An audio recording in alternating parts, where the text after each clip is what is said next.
Welcomes to study with divine ruler Raji. இன்றைக்கி நம்ம என்ன பார்க்க போகிறோம்னா டிஎன்பிசி குரூப் 1 சிலபஸ். ஹாய் பட்டீஸ், இன்றைக்கி நம்ம என்ன பார்க்க போகிறோன்னா டிஎன்பிசி குரூப் 1 சர்வீஸ் எக்ஸாமினேஷன். ஓகேவா? Combined civil service prelims examination பார்க்க போகிறோம் குரூப் 1. மொத்தமாக இதில் என்னென்னா 200 கொஷின்ஸு. டோட்டல் வந்து என்னென்னா 200 கொஷின்ஸு. எம்சிக்யூ டைப்ஸ் தான். பார்ட் ஏ பார்ட் பி ரெண்டாக பிரிச்சிருப்பாங்க. பார்ட் ஏ வந்து general studies, degree standard 175 questions இருக்கும் இதில். ஓகேவா? அதுக்கப்புறம் பார்த்தோன்னா பார்ட் பியில் வந்து ஆப்டிடியூட் அண்ட் மென்டல் எபிலிட்டி. இதில் வந்து 25 கொஷின்ஸு. எஸ்எஸ்எல்சி ஸ்டாண்டர்டு, இது 10th ஸ்டாண்டர்ட் டைப் தான் இருக்கும். அதிலே வந்து ஆப்டிடியூட் வந்து 15 கொஷின்ஸ் இருக்கும். ரீசனிங் வந்து 10 கொஷின்ஸு.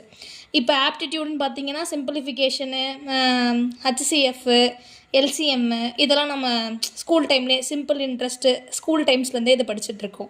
ரீசனிங்னு பார்த்திங்கன்னா logical reasoning, puzzles, alpha numeric reasoning இந்த மாதிரி. ஸோ இதில் 10 கொஷின், இதில் 15 கொஷின், மொத்தமாக இது 25 கொஷின்ஸு. இது இல்லாமல் என்னென்னா 175 கொஷின்ஸ் வந்து டிகிரி ஸ்டாண்டர்டு. ஸோ இப்போது ஃபஸ்ட்டு யூனிட் இதை வந்து எத்தனை யூனிட்டாக பிரிச்சுருக்காங்கன்னு பார்ப்போம். மொத்தமாக 6 யூனிட்ஸ் இருக்குது இதில். Part A general studies degree ஸ்டாண்டர்டில் டோட்டல் 175 கொஷின்ஸு. அதில் 6 யூனிட்ஸ் டோட்டலி. மொத்தமாக வந்து 6 யூனிட்டு. யூனிட் 1 வந்து ஜென்ரல் சயின்ஸு 10 கொஷின்ஸ் இருக்குது. யூனிட் 2 ஜியாகிரஃபி ஆஃப் இந்தியா, அதில் 10 கொஷின்ஸு. ஜென்ரல் சயின்ஸுனால் நம்ம சயின்ஸு என்னென்னலாம் பேசிக் சயின்ஸ் என்னென்னலாம் இருக்கோ அதெல்லாமே வந்து வரும். அதில் 10 கொஷின்ஸ் தான். ஜியாகிரஃபி ஆஃப் இந்தியாலையும் 10 கொஷின்ஸ் தான். நெக்ஸ்ட் என்னென்னா unit 3 history culture of India and Indian national movement, அதில் 25 questions. History culture of India அப்போனா நம்மளோட என்னென்ன கல்ச்சர்லாம் ஃபாலோ பண்ணியிருக்கோம், நம்மளோட ஹிஸ்ட்ரி என்ன, இதில் வந்து 25 கொஷின்ஸு. இதில் நம்ம எது மேஜராக கான்சென்ட்ரேட் பண்ணோம் அப்படின்னா இந்தியன் பாலிட்டியில் டோட்டலாக வந்து 40 கொஷின்ஸ் கேட்குறாங்க.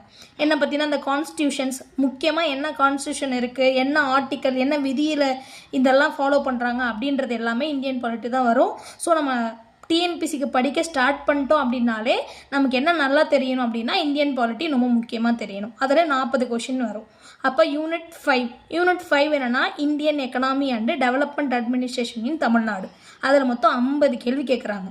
ஸோ அப்போ நம்ம பாலிட்டிக்கு எந்த அளவுக்கு இம்பார்ட்டன்ஸ் கொடுக்குறோமோ அதே அளவுக்கு எக்கனாமிக்கும் கொடுக்கணும். அப்புறம் என்னென்ன புது டெவலப்மெண்ட் அட்மினிஸ்ட்ரேஷன் தமிழ்நாட்டில் என்னென்னலாம் புதுசாக டெவலப் பண்ணியிருக்காங்க அப்படின்றத நம்ம இதில் பார்க்கணும். ஸோ இப்போ யூனிட் 5ன்னு வந்து பார்த்தோம்னா Indian economy plus development administration in Tamil Nadu சேர்த்து 50 கேள்வி இருக்குது இதில்.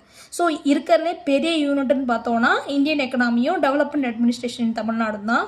மொத்தமாக வந்து 50 கேள்வி அதுலேருந்து கேட்குறாங்க. அதுக்கப்புறம் என்னென்னா யூனிட் 6 வந்து என்னென்னா history culture heritage and social political moments in Tamil Nadu. இதில் ஒரு 40 கேள்வி கேட்குறாங்க. மொத்தமாக வந்து 175 கேள்வி.